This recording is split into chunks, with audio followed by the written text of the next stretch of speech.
মূলত আমি একজন অভিনেতা, অভিনয়টাই করবো, এটাই তো মূল কথা। সো সিনেমা কেন নয়, এটা হচ্ছে সিনেমা করার মেইন উদ্দেশ্য।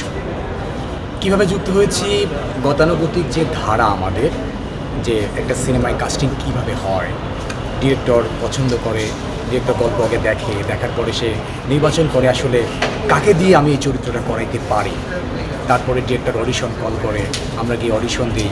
অডিশন যাওয়ার পরে ডিরেক্টর অনেকজনকে অডিশন নিয়েছে, অনেকজন থেকে আমাকে সিলেক্ট করেছে, নির্বাচিত করেছে। এই জন্য আমি ডিরেক্টর, প্রডিউসার বা ফুল টিমকে অনেক অনেক ধন্যবাদ জ্ঞাপন করছি। এটাই ছিল যে শুরুর পার্ট। তারপর থেকে সিলেকশন হওয়ার পর থেকে স্ক্রিপ্ট রিডিং, রিহার্সেল, তারপরে গিয়ে শ্যুট করা, অনেক দিন আমরা শ্যুট করেছি। এই তো অল ওভার টোটালটা হচ্ছে এটা আমার সিনেমার সঙ্গে যুক্ত হওয়া এবং সিনেমা শেষ হওয়া পর্যন্ত। ওকে, আমি একটু মিস করে গিয়েছি, থ্যাংক ইউ মনে করিয়ে দেওয়ার জন্য। আমি কেন যুক্ত হলাম, এটাই তো মূল প্রশ্ন। আমার যুক্ত হওয়ার অন্যতম কারণ হচ্ছে চরিত্র। কারণ আমি অনেক দিন ধরে অভিনয় করছি, অনেক দিন ধরে অভিনয় করার ফলে অনেক ধরনের চরিত্র আমি প্লে করেছি, কিন্তু একটা সিনেমার প্রোটাগনিস্ট, লিড ক্যারেক্টার আসলে আমার কখনো করা হয়নি। সো এরকম সুযোগ যেহেতু আমার সামনে এসেছে, আমি একজন অভিনেতা হইতে সেটাকে ডিনাই করতে পারি না।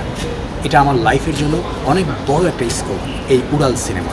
দ্যাটস ওয়াই আমি এই চরিত্রের জন্য ভেবে নিয়েছি যে আমি এটা করব, কারণ এই চরিত্রের মধ্য দিয়ে, এই উড়াল সিনেমার মধ্য দিয়ে আমি আসলে অনেক দূর যেতে চাই আমার ক্যারিয়ারে। ডিরেক্টর এই বিষয়ে একটু আগে ব্রিফ করেছেন, আমি আবারও বলছি যে আসলে কোনো কিছু দেখে এটা ইনফ্লুয়েন্স হওয়ার কোনো বিষয় নেই। এটা একদম র গল্প, আমার গল্প, আমাদের গল্প, আমাদের মাটির গল্প।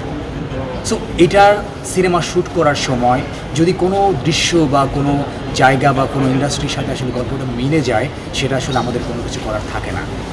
আমরা আমাদের যে উড়াল সিনেমার ডিরেক্টর, তিনি সর্বোচ্চ চেষ্টা করেছেন সিনেমাটাকে খুব সুন্দরভাবে ফুটিয়ে তোলার জন্য, কিন্তু আমি যতটা জানি তিনি কোনো জায়গা থেকে আসলে ইনফ্লুয়েন্স না হয়েই উড়াল সিনেমাটা তৈরি করেছেন।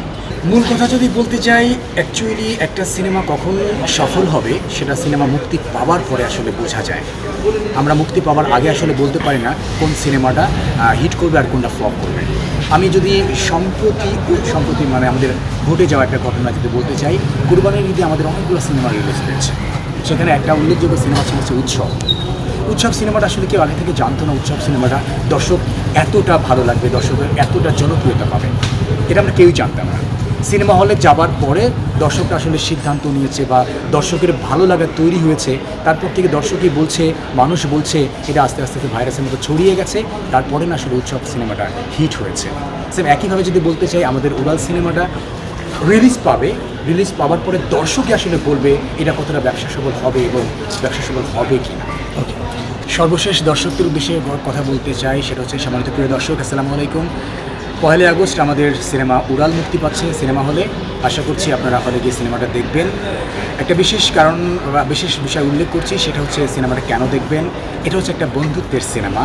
এই সিনেমাটা সবচেয়ে বড় যেটা, সেটা হচ্ছে কন্টেন্ট, গল্পটাই এই সিনেমাটার মেইন আকর্ষণ। এটার জন্যই আপনারা সিনেমা হলে যাবেন এবং সিনেমাটা দেখবেন। এটার সঙ্গে আর কয়েকটা বিষয় যুক্ত করতে চাই।